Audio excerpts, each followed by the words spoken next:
Hi, I'm Andrea with Education Elements. I've been a teacher and coach, and in my role at Education Elements, I have the opportunity to work with leaders across the country as they inspire change to support their students. Today, I'm going to be talking about visioning and the role that it plays in helping you achieve the goals that you set out in strategic planning and even surpass them.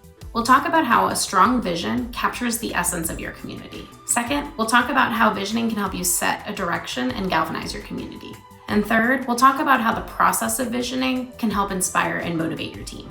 At Education Elements, we believe that visioning is setting a clear perspective or point of view that helps guide an organization in making difficult or unclear decisions.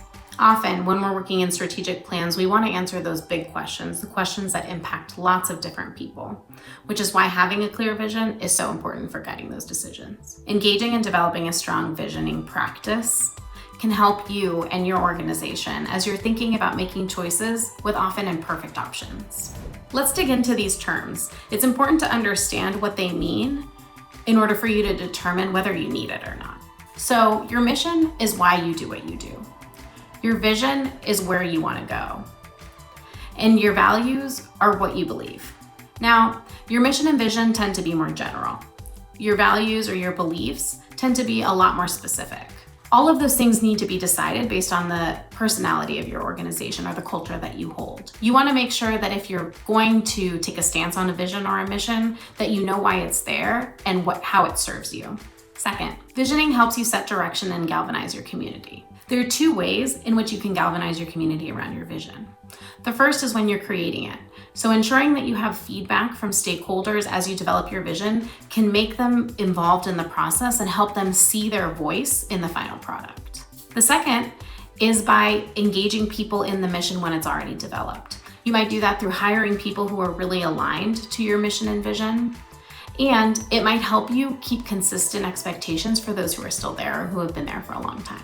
Finally, the process of visioning itself can inspire and motivate your team. When you engage in developing your strategic direction, you'll want to get feedback from your varying stakeholders. Some things you're going to want to know are, what makes us unique and different? Why do people come here?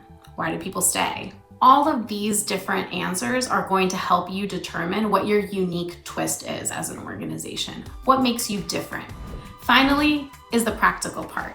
It's time to put pen to paper and start developing a vision or mission or whatever you choose to call it. We suggest using type protocols when developing your vision. This allows that many voices will be heard and represented in the final product. We also think it's important to share how you plan to use the feedback.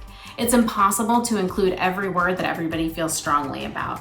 So when you go about visioning, it's important to communicate what feedback you're looking for and how you plan to develop that statement or different statements. This is also a great time to consider whether you want to bring an outside facilitator to help you make those choices. It's often easier to be a participant in these types of conversations when you already have a pretty strong opinion about your own organization. And finally, building a strong timeline for how you plan to develop your strategic plan is going to be important in how you prioritize your visioning process. By setting clear expectations with your stakeholders, you can help them understand the different inputs that go into the decision-making process.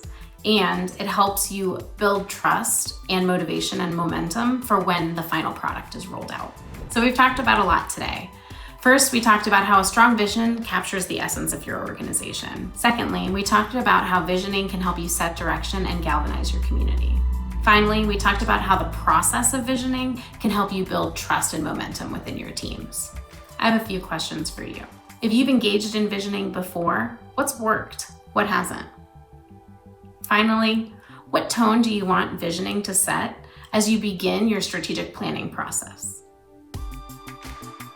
Thank you so much for watching. If you enjoyed this content, make sure to like this video and subscribe to our channel.